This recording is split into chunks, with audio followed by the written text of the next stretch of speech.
नमस्कार, जन टीवी में स्वागत है आपका। मैं हूं योगेंद्र। आप देख रहे हैं खास खबर। खास खबर में हम बात करेंगे, बेशक संख्या में कम हो लेकिन पूरे देश की निगाहें टिकी हुई थी देश के 10 विधानसभा सीट के हुए बाई इलेक्शन पर और उसका परिणाम क्या रहेगा। बात धौलपुर की, क्या धौलपुर में कमल खिल पाएगा? लेकिन जीत हुई दिल्ली के राजौरी गार्डन, झारखंड के लिट्टीपाड़ा, कर्नाटक, मध्य प्रदेश, माफ करेगा, वेस्ट बंगाल, असम और हिमाचल प्रदेश। बीजेपी ने 10 में से 6 जगह जीत दर्ज कराई है। कांग्रेस ने 2 पे, टीएमसी ने 1 पे और 1 जगह झारखंड मुक्ति मोर्चा ने जीत दर्ज कराई है। खैर चलिए, हमारे साथ अर्चना शर्मा जी कांग्रेस के सीनियर लीडर हैं, भाजपा के सीनियर लीडर मुकेश चेलाव जी हमारे साथ में हैं, आम आदमी पार्टी के वरिष्ठ नेता पूनम चंद भंडारी हमारे साथ में हैं। ये कुछ विधानसभा सीट के लिए चुनाव और एक ये कह सकते हैं कि उत्साहवर्धन के लिए काफी हो सकते हैं, लेकिन अपना अपना नजरिया सोचने का मेरा मानना है कि किसी प्रदेश की राजनीति की दिशा तय एक चुनाव नहीं कर सकता। अगर प्रतिपक्ष जिस राज्य में है, अगर वहां पे इस इलेक्शन में अगर सीट उसे मिलती है तो वहां के कार्यकर्ताओं के लिए ऊर्जा का काम जरूर कर सकता है, लेकिन ये अंदाजा नहीं लगा सकते हैं कि बिल्कुल सरकार जा रही है या हमारी सरकार आ रही है। ये कहना बहुत जल्दबाजी होगा, क्यों ऐसा कहीं पे भी नहीं है। लेकिन दिल्ली की एक अलग स्थिति है दिल्ली में, क्योंकि इसी महीने वहां डीएमसी के चुनाव भी हैं। निश्चित रूप से वहां आम आदमी पार्टी की सरकार है और क्या वास्तव में दिल्ली का चुनाव वहां के मतदाता के रुख को कुछ स्पष्ट कर पा रहा है, वो हम बात करेंगे।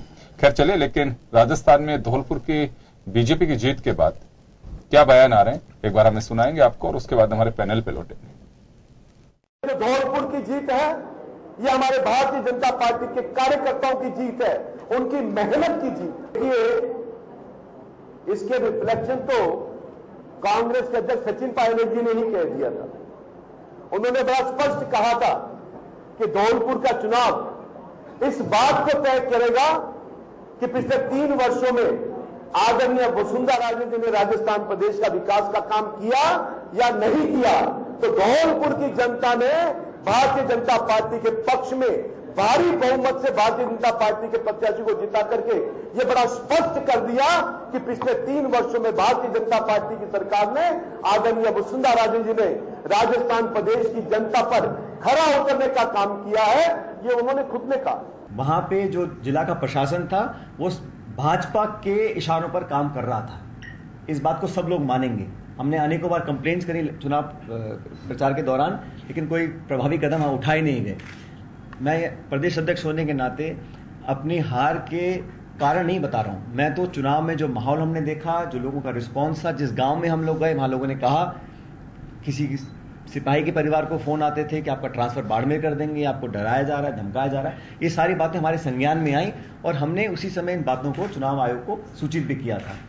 लेकिन चुनाव बीजेपी आज जीती है। जैसे मैंने कहा, ये चुनाव हमने भाजपा से नहीं लड़ा है, ये चुनाव हमने राजस्थान की सरकार से लड़ा है और इस चुनाव में हम जीत नहीं सके हैं। लेकिन इसके तुरंत पश्चात हमारी पूरी पार्टी, हमारे नेता और व्यापक रूप से प्रदेश का दौरा करेंगे, संगठन को मजबूत करेंगे और जमीनी क्षेत्र पे जो वास्तविकता है उसको जनता के सामने मुखर हम लोग करेंगे। चलिए, सचिन पायलट कह रहे हैं कि ये चुनाव हमने सिस्टम से लड़ा है, सरकार से लड़ा है, बीजेपी से नहीं लड़ा। और दूसरी ओर पन्नामी कह रहे हैं कि सचिन पायलट ने कुछ दिन पहले ही कहा था कि धौलपुर का चुनाव ये तय करेगा कि राजस्थान में विकास करवाया या नहीं करवाया। 36,000 की बंपर जीत से पन्नामी कह रहे हैं कि ये दिशा तय कर चुका है कि राजस्थान में विकास का अलग जगह है। चले हम बात करेंगे। अर्चना जी, इस चुनाव को लेकर के आरोप प्रत्यारोप पहले से लगते आ रहे हैं। आप लोगों ने सरकारी मशीनरी का दुरुपयोग पहले दिन से लगा रहे हैं। देखिए योगेंद्र जी, आपने अभी सचिन पायलट जी को सुना, उन्होंने बिल्कुल साफगोई के साथ कहा कि चुनाव भारतीय जनता पार्टी से नहीं लड़ रहे थे, प्रदेश सरकार के साथ हमारी ये चुनावी जो थी जंग थी उसके साथ थी। और इसका मुख्य कारण ये था कि देखिए, मुख्यमंत्री का गृह जिला ये रहा और मुख्यमंत्री की प्रतिष्ठा खुद दांव पर थी। उनके मुख्यमंत्रित्व पर भी जो संकट मंडा रहा था, उसके भी स्थायित्व के लिए आवश्यक था उनके लिए कि हर हथकंडे को अपना करके अपने चुनाव की जीत को सुनिश्चित करें। आपने देखा, प्रत्याशी चयन से लेकर के और वोट डाले जाने तक और परिणाम आने तक मुख्यमंत्री वहीं रही और वहां से नहीं गई। और जिस प्रकार से जब अंतिम दिवस जो होता है चुनाव प्रचार का 7 अप्रैल का, उस दिन जिस प्रकार से उन्हें छोड़ना था धौलपुर को, उसके विपरीत रोड शो के बाद बाद उन्होंने कहा कि उनको चोट लगी, हालांकि हम तो चाह रहे थे अगर चोट लगी तो स्वस्थ हो, शीघ्र उनका स्वास्थ्य लाभ हो, लेकिन ये नैतिकता के तकाजे पर कहीं भी ठीक नहीं उतरता कि जब वो वहां की वोटर नहीं थी तो उन्हें उसके तत्पश्चात ही धौलपुर छोड़ देना चाहिए था। लेकिन उनकी मंशा वहां भी अभिव्यक्त हुई कि वो सशंकित थी कि पता नहीं जीतेंगे नहीं जीतेंगे, तो जनता को किस तरह से प्रभावित करना है, सारे काम वहां किए गए, सारे मंत्रियों को वहां पे डिप्यूट किया गया।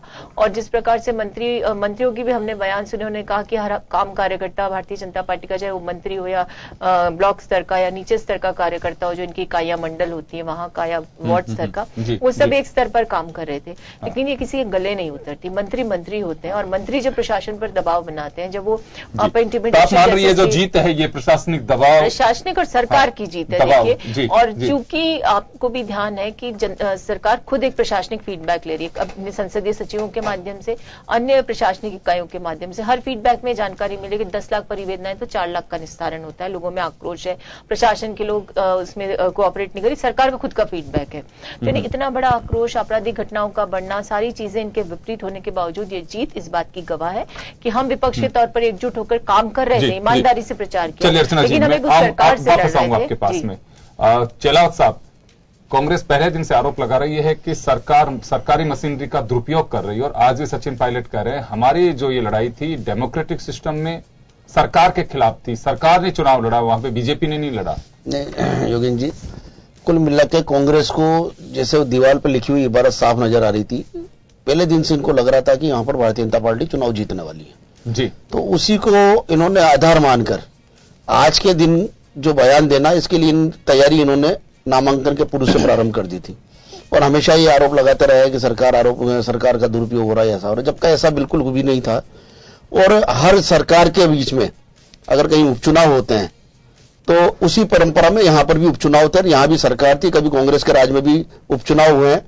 तो हो सकता है अगर इन्होंने दुरुपयोग किया हो तो इनको शायद इसी प्रकार की शंकाएं इनको ग्रसित करती रही हो, लेकिन ऐसा कुछ भी नहीं हुआ।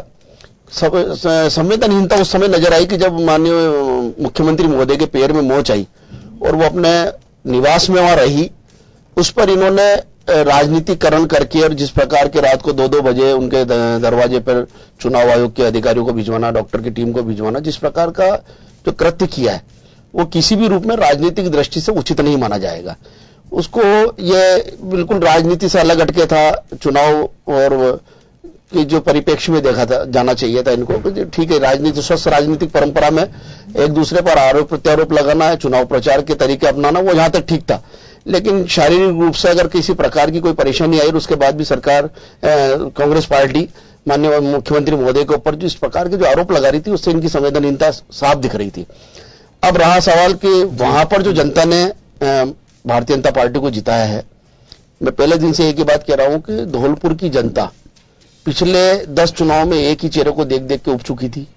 उन चेहरे को उन्होंने 5 बार विधायक बनाया, 1 बार राज्य मंत्री भी वो रहे, लेकिन धौलपुर को जिस प्रकार उन्होंने गड्ढे में डाले रखा और धौलपुर के विकास को हमेशा अवरुद्ध रखा, उससे वहां की जनता काफी व्यथित थी और उनको लग रहा था कि अब हमको सरकार के साथ जाना चाहिए कि राज्य सरकार के द्वारा जो राज्य के अंदर विकास की गंगा बह रही है, उस गंगा को उन्होंने धौलपुर तक ले जाने के लिए और भारतीय जनता पार्टी के प्रत्याशी को विजय बनाया है। तो इतना माना जाना चाहिए कि अब धौलपुर का विकास का रास्ता खुल गया है। बिल्कुल, धौलपुर का विकास होगा। और माननीय वसुंधरा जी ने जहां भी वादे किए हैं, क्योंकि योगेंद्र जी, मैं 50 साल मैंने कांग्रेस के शासन में झालावाड़ को खंडर होते हुए देखा है, और जब से माननीय वसुंधरा जी झालावाड़ आई हैं और उन्होंने जो झालावाड़ का विकास किया है वो एक तरह से अपना आप में एक मिसाल है।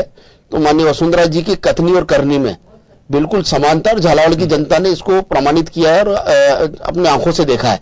इसलिए जो माननीय वसुंधरा जी ने अगर धौलपुर की जनता के बीच में जाके अगर कोई कमिटमेंट किए, कोई वादे किए हैं, तो निश्चित रूप से मैं पूरे विश्वास के साथ ये कह सकता हूं कि हर वादा समय से पूरा किया जाएगा। चलिए भंडारी साहब, रोचक मुकाबला राजौरी में भी हुआ दिल्ली के, क्योंकि वहां डीएमसी के चुनाव हैं, सबकी निगाहें टिकी हुई थी कि आम आदमी पार्टी की सरकार है, आपके पास में वहां पे सिटिंग जो एमएलए था आम आदमी पार्टी का था। 47% वोट मिले थे जब आपको 2015 9 अप्रैल को मतदान हुआ था उसमें, और अभी महज 13.1%। ऐसा क्या हो गया कि आम आदमी पार्टी से मोहभंग माने, क्या माने इसे? देखिए, जनता है, जनता जनार्दन है, वो जो आदेश देती है मानना पड़ता है। गलतियां हमारी हुई हैं, जनता ने हमको सबक सिखाया है। ये दोबारा गलती की।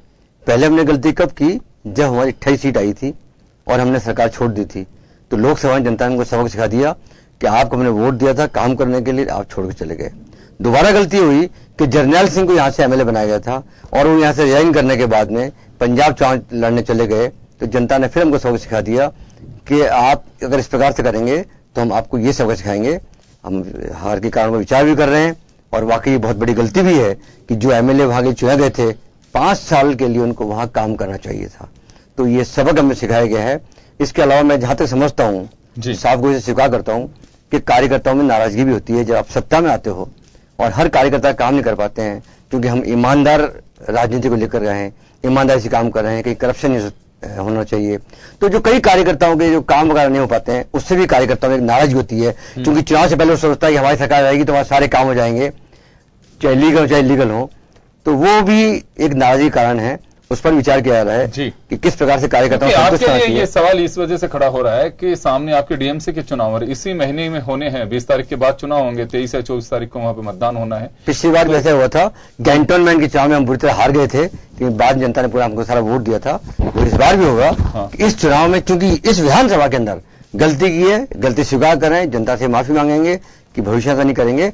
तो जो एमसीडी चुनाव है उसे हम जीत के दिखाएंगे, क्योंकि 10-15 साल के अंदर जो बीजेपी के जो बोर्ड है, जो वहां करप्शन फैला रखा है, जो गंदगी फैला रखी है, उसके प्रति जनता में आक्रोश है और वो आक्रोश हमें वोट में परिवर्तित होगा और हम काम कर दिखाएंगे। और जो हमने वादा किया है, सबसे बड़ा जो हमने वादा किया है, हाउस टैक्स माफ करेंगे। अब दोनों पार्टियों को तकलीफ क्या हो रही है मुझे ये समझ नहीं आ रही है। हाउस टैक्स माफ करने का वादा क्या हम नहीं कर सकते क्या? ये भी करते हैं। नहीं, टैक्स माफ करने पे तकलीफ बिल्कुल नहीं है, किसी को नहीं तकलीफ है, आपकी है। दोनों पार्टी तकलीफ है कि साहब ये कर नहीं पाएंगे, ये तो कानून नहीं है। अरे आपने भी किया है, क्यों कानून क्या नहीं होता है? हम करके दिखाएंगे। तो ये तकलीफ हो रही है। दिक्कत इस बात की हो रही है कि अगर हमने वहां कर दिया तो पूरे देश के अंदर को जहरीला करना पड़ेगा। तकलीफ इस बात की है, तकलीफ आम आदमी पार्टी से, तकलीफ केजरीवाल जी से, ईमानदार राजनीति से, जो करप्शन के खिलाफ और प्रिंसिपल चुनाव लड़ते हैं, सिद्धांतों चुनाव लड़ते हैं। हम हार स्वीकार करते हैं, कोई दिक्कत नहीं है, लेकिन सिद्धांतों से कभी नहीं बदलेंगे और जनता की सेवा करेंगे। ये गलती जरूर करी हमने। ईवीएम ने तो धोखा नहीं दिया यहाँ पे। ईवीएम पे अभी भी नहीं, ईवीएम पर तो है ही। हम ईवीएम तो बता दिया हमने, साबित हो चुका है। ईवीएम में तो गड़बड़ करते ही, तो वो साबित हो चुका। अगर इनको मैं एक बात जानना चाहता हूं, अगर बीजेपी कहती है कि नहीं तो क्या दिक्कत आ रही है? इनको चाहिए था कि नहीं आप बैठ से करा लीजिए। दिक्कत क्या आ रही है?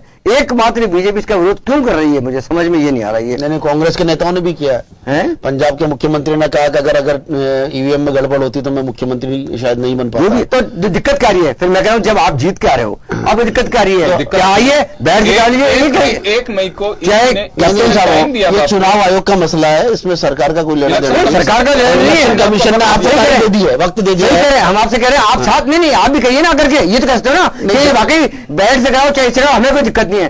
ये स्टेटमेंट आपका हम आज तक नहीं आ रहा है। हम आपकी भाषा बोले ये आवश्यक नहीं है। आप चुनाव आयोग बताइए ना।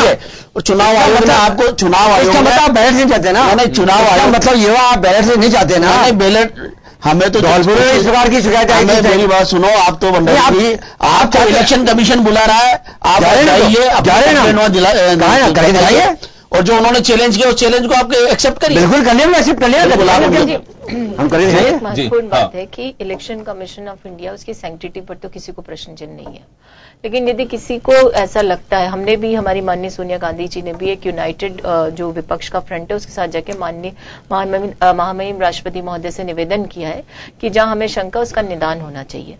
अब सबसे बड़ी बात यह कि सरकार जो है केंद्र में आज भारतीय जनता पार्टी की सरकार है, उनको इस चीज को अनिवार्य कर देना चाहिए कि वोटिंग मशीन में वीवीपैट जो है उसको लागू कर दिया जाए, ताकि जनता की आशंका, आपको विदित होगा कि विदेशों में भी सिर्फ इसलिए इसको बंद किया गया ईवीएम को कि जनता ये जानना चाहती थी कि जो वोट मैंने कास्ट किया फिजिकली वहां जाता मुझे दिखे, क्योंकि मशीन के माध्यम से वो दिखता नहीं है। तो ये तो एक स्वाभाविक सी बात है। और फिर उस समय ज्यादा ये बात ज्यादा उठती है जब कई ईवीएम से पता चलता है कि आप वोट किसी और को कास्ट करें और वीवीपैट में कोई और चिन्ह उसमें से निकल रहा है। तो ये एक शंका, इसका निदान होना चाहिए, चाहे वो मायावती जी कहें, चाहे कांग्रेस के लोग कहें, आम आदमी पार्टी के लोग कहें। और इलेक्शन कमीशन की जो पवित्रता है, उसकी जो प्रतिष्ठा, उस पर किसी का कोई प्रश्न चिन्ह नहीं है।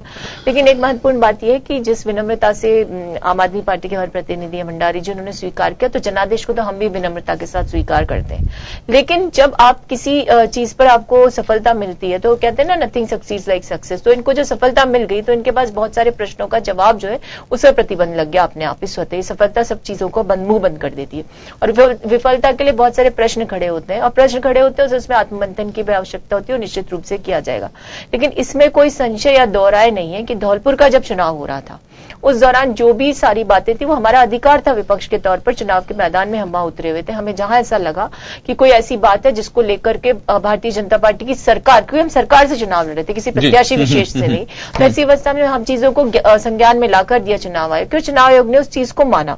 यदि आप कहते हैं हमारे पैर में मोह चाहिए तो इलेक्शन कमीशन इस चीज को भी देखेगा कि आचार संहिता का खुला उल्लंघन माना जाएगा इसको, कि प्रदेश की मुख्यमंत्री जो है उस क्षेत्र को छोड़ना नहीं चाहती, जबकि चुनाव आयोग के निर्देश थे कि 6 बजे बाद सभी उन नेताओं को छोड़ना पड़ेगा जो वोटर नहीं है। मेरा एक छोटा सा सवाल है आपसे, ये राजनीति में बहुत सालों से हम भी देख रहे हैं, आप लोग भी देख रहे हो, सत्ता पक्ष के कोई भी दल हो उस पर अक्सर आरोप लगते आए हैं। पहले बीजेपी वाले भी आप लोगों पे आरोप लगाते रहे हैं, और आरोप इस मायने में नहीं है, सच्चाई भी होती थी। रात को सड़कें बन रही हैं, हैंडपंप की मशीन प्रत्याशी के साथ ही चल रही थी, या इलेक्ट्रिक पोल जो हैं वो ड्रॉप किए जा रहे थे। मतलब ये कि जो किया जा सकता है, तो मुझे लगता है कि विकास उस वक्त दिखाई देता है जब बाई इलेक्शन में, क्योंकि मतदाता उस वक्त दिखता है और मतदाता की क्या फरमाइशें पूरी भी होती हैं।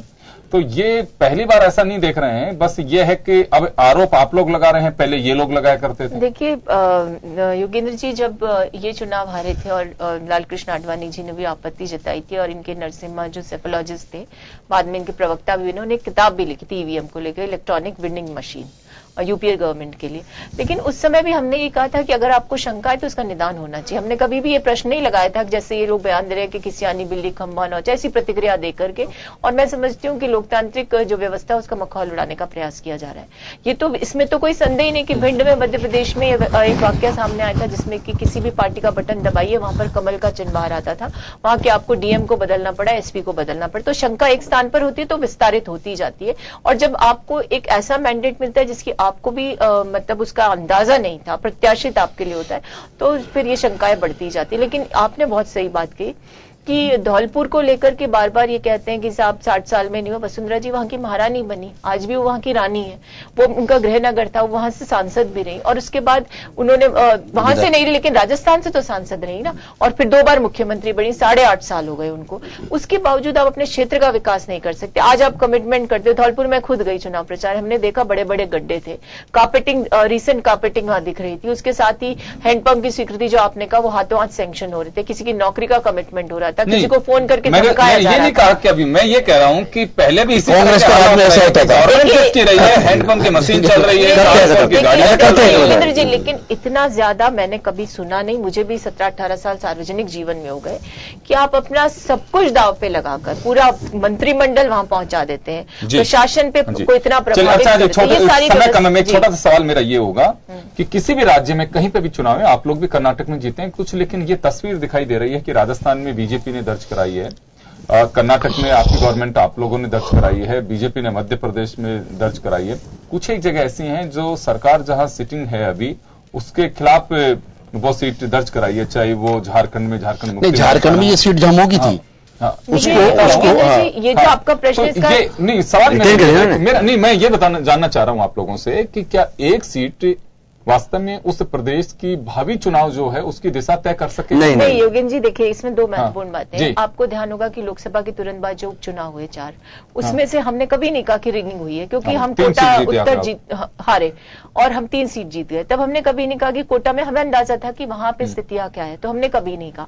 लेकिन धौलपुर को लेकर पर्टिकुलरली जो ये हमारा अप्रीहेंशन था, वो इसका कारण सिर्फ इतना था कि आपको विदित है, मुझे कहना नहीं चाहिए क्योंकि हो सकता है विपक्ष को आपत्ति हो, लेकिन मुख्यमंत्री को लेकर के बहुत सारे कयास लगाए जा रहे थे कि मुख्यमंत्री का समन्वय केंद्र से नहीं होने के कारण हो सकता है कि इस सीट में 19-20 होते मुख्यमंत्रित्व ही चला जाए। तो ये एक प्रतिष्ठा का प्रश्न मुख्यमंत्री के स्थायित्व को लेकर जुड़ा हुआ था। इसलिए चुनाव राजस्थान की भाजपा सरकार लड़ रही थी, वहां की प्रत्याशी नहीं लड़ रही थी। प्रत्याशी चयन मैंने कहा ना शुरू से लेकर अंत तक, और सारी चीजों को देखेंगे तो ये बात नहीं हो सकती बीजेपी के लिए कि जब नरेंद्र मोदी उत्तर प्रदेश की जीत के लिए वो रोड शो कर सकते हैं प्रधानमंत्री होते हुए, वहां मैक्सिमम सीट्स को कवर करने के लिए इच्छा रखते हैं, तो मुख्यमंत्री क्यों नहीं जाएगी? नहीं, एक बीजेपी में ये एक मैसेज हो सकता इसका भी है। अंतर, उसका स्पष्ट अंतर है ना कि प्रधानमंत्री का कभी भी डिलीवरेंस का मोड तो रहा ही नहीं। प्रधानमंत्री बनने के बाद उनकी आकांक्षा हमेशा 19 को इंगित करके हुई। उन्होंने जैसे प्रधानमंत्री तो संभाला तो हमेशा वो ये कहते रहे कि हमारा जो मिशन है 2022 तक जा रहा था, यानी 19 तो उसके बीच में था।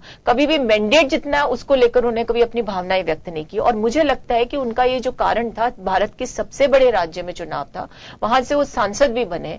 ऐसे में यदि उनको कुछ भी ऐसा हो जाता तो उनको ये तो बिहार की हार, दिल्ली की हार उन्हें सबक सिखा चुकी थी। और यही काम राजस्थान में था कि 3 उपचुनाव हारने के बाद मुख्यमंत्री को मालूम था। चलिए आप लोगों से भी एक सवाल मेरा।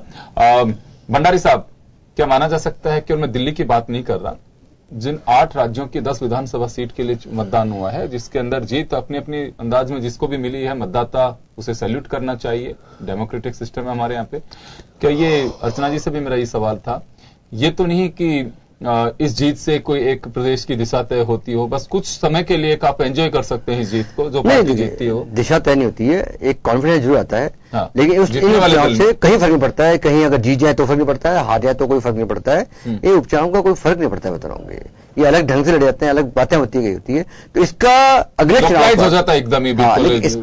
इसका कोई फर्क नहीं पड़ता इस बात से कि वो उसका कि जनता नाराज है या खुश है। ये आप अगर परिणाम राजौरी गार्डन में आम आदमी पार्टी के साथ होता तो क्या होता उस समय? मतलब अगर हम जीत जाते तो क्या होता? जवाब क्या होता? नहीं, जीत जाते तो हम यही कहते कि हमने जो काम किए उसकी हमारी जीत है। निश्चित बात सही बात है, कहते हम ही कहते कि हमने जो काम किया जीती हमारी। नहीं, क्या बात, सही बात है। कहते चलो, हमारे वहां क्या बहुत बड़े बड़े ग्रुप हम आए हैं। देखिए, टैंकर माफिया खत्म किया, वो हमसे नाराज है।